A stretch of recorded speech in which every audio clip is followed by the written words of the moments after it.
Hi, I'm Aaron Brown. I'm 33. I'm a GP partner in York. I chair the local LMC division. I'm an NHS clinical entrepreneur, father, husband, and I have cystic fibrosis.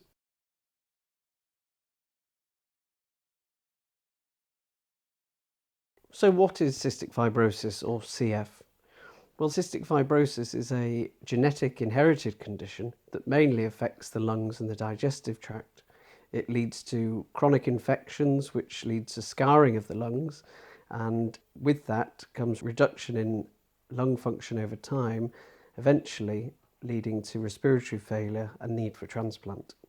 CF is an inherited condition, so both my parents have a faulty CF gene, and it's only if you get both of the duds of the CF gene that you end up with CF yourself.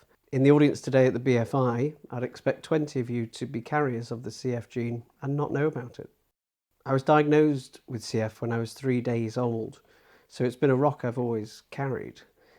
When I was born, the life expectancy was 30, and now I'm 33.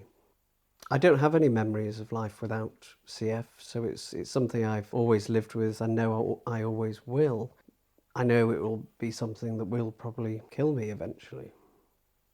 Growing up, for example, with my peers who didn't have this sword of Damocles over their heads, threw up challenges along the way, GCSEs, picking A-levels, planning for the future. It was all different for me. No one trains you in dealing with these types of issues, so I had to develop my own strategies and basically just cracked on. I have quite a fun medication regime. I get up in the morning, I do a nebulizer, then I do some breathing exercises. 20 minutes later I do another nebulizer.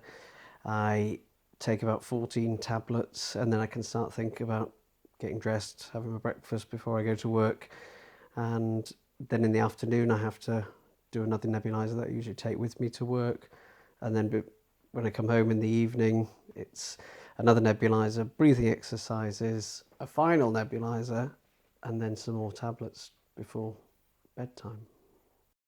I was inspired as I grew up with my NHS experience, which was pretty regular, and I met a vast number of clinicians along the way, some of them who really showed me what it was to be a good doctor. I remember when I was 10 and a doctor explaining to me with pictures about what was going on in my lungs, and I just remember how important that was, that he was talking to me at my level and not just speaking over me at my parents. So I began to think, how can I use that experience that I've got, and how can I harness it to benefit people? So off to medical school I went. I had a fantastic time and what a great 2 fingers up at CF. Junior doctor rotations came, and I was worried how that would fit in with the medication regimes and the treatment that I need, but I just kept calm and carried on. I decided quite early on that I wanted to do surgery. I thought surgery was fantastic, and the idea of being a surgeon was amazing, and what another good way to show that CF hasn't held me back. So I went forward and I did my exams, and I became the first person with CF to become a member of the Royal College of Surgeons. I'm now a GP partner, and I work closely with the CF Trust, who are a fantastic organisation helping patients and their families. They actually nominated me to carry the Olympic torch in 2012, which was a great honour. I got married 3 years ago, and my wife and I always knew that we would have to have IVF. As men with CF, 98% of us are infertile, so we needed to go down the IVF route, but we're very fortunate. We had Arthur, who's 2.5, and we've got a baby due later this year. I'm proud of where I am today, and that my hard work and determination has led me to have a successful career and wonderful family. I haven't allowed CF to hold me back. In fact, I've used it as a tool to help motivate me to fight against my condition.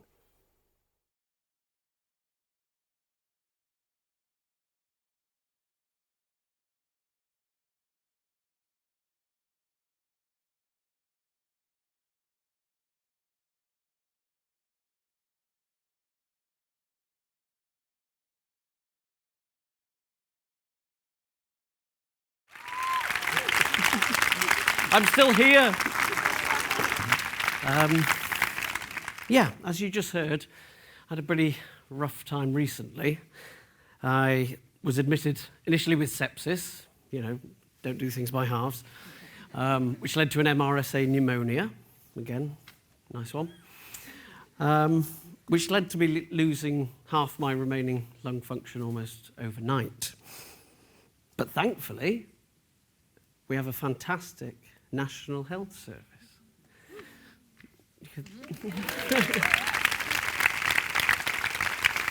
Which put me back together and allowed me to stand here today. I thought I had nailed living with CF and working within the NHS. But the last few months have really made me challenge everything, really. When I was first nominated for TEDx NHS, I was going to do that. I was that guy that you just saw, going to do that talk and see that front. Confronting my own mortality a lot sooner than I thought really put things into perspective for me.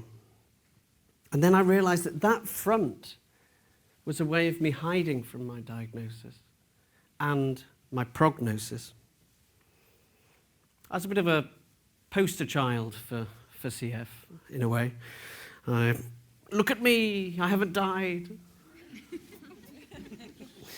Look at me, I did things any of you can do. And look at me, I've lived past my expiry date. Life expectancy. So that was the story and the persona that I've given throughout my whole life. What CF? I was hiding it. CF hasn't held me back. I was fighting against it. And look at me achieve. I was overcompensating. But now I want to tell you a much less glamorous truth. Medical school. Yes, I went to medical school. My patients will be glad to hear that. And I had a fantastic time, socialised a lot more than I studied, as all good medical students do. But I kept my diagnosis a secret. And this led to me doing the most ridiculous things. Living in halls of residence, something as simple as that. I had to do nebulized medication for 20 minutes in the morning, 20 minutes in the evening. Now, back then, they were about the size of a toolbox, and they made the noise of about 3 or 4 lawnmowers. So being in the room next to me, I had to hide this. I remember putting sort of 3 or 4 pillows around this nebulizer, and so I'd turn it on, and do that for 20 minutes. And then I'd just turn up AC/DC really loud, and be that annoying guy. Relationships. Relationships were tricky. I had a drawer in my house that I told my girlfriend she couldn't go in. And occasionally I used to just disappear for 20 minutes upstairs and tell her to stay downstairs.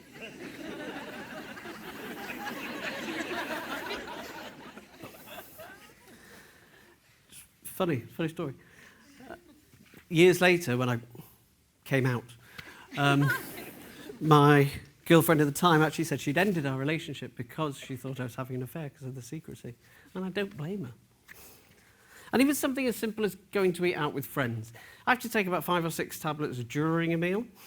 And so I'd mastered this very well practiced sleight of hand that, Darren Brown would be proud of.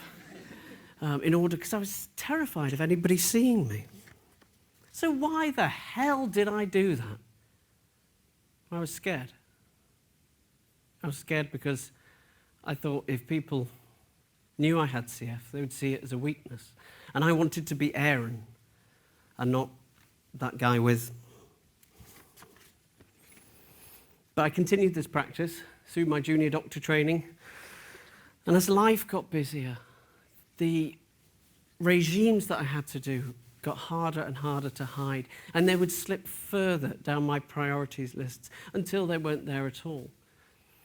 weeks would go by where I didn't adhere to any of my regimes. And because most of it in CF is long-term gain, I didn't feel any worse for it. And so it fed into that illusion that I was fine, I was okay, and I could carry on. Was I too busy? I don't know, is the answer. But what I think is more likely is that doing CF regimes, doing my treatments, was a painful reminder of my condition. And I adopted an out of sight, out of mind. And overworking was my escapism. Maintaining that front whilst denying the reality of my condition. I was being a good doctor, but a bad patient. My wife, my colleagues, my own doctors were telling me to slow down. And I was oblivious to the red flags of mental and physical ill health that were there. Eventually, my mind and body burned out. And they could no longer be ignored. I was signed off sick, to which my response was, I'm too busy for that. So, 5 weeks ago today, I was lying in St James's Hospital in Leeds, short of breath at rest, 30% lung function, wondering whether I was heading to intensive care or off this mortal coil entirely. Putting up the I'm okay front was no longer an option. I wasn't okay. And it really hit home and made me appreciate my priorities. I used to worry that I wouldn't be here to walk my daughter down the aisle. But then suddenly I was confronted with the idea that I would not see them grow up and that I'd leave my wife as a single parent. I'm lucky, I've got an amazing wife. She's ace. And she's my absolute rock. Our health doesn't just affect us as individuals. It affects our entire family. One of the hardest things I've ever been through is watching Arthur, my 2-year-old, watching his face and burst into tears as he was being escorted out of my hospital room 5 weeks ago.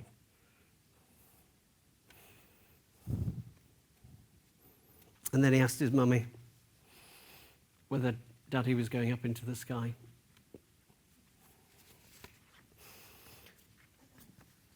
But take CF out of this story, and it's a behaviour, unfortunately, is all too common within the NHS. How many of you, like me, have stayed after hours, not seeing our partners, our pets, our kids, for the sake of the job? How many of you are guilty of pushing those real priorities down for the sake of what we perceive to be the most important thing? I overworked to the detriment of myself and my family, and I haven't been able to look after patients since this began. Our health impacts our patients. And we usually don't learn that we've mixed up our priorities in life until later, but CF has accelerated that for me, and that's what I want to share with you today. Now, the most important thing in the NHS is its people. We must look after ourselves and our colleagues. If we fall apart, the NHS falls apart. Let's keep it together. Look after yourselves. Thank you.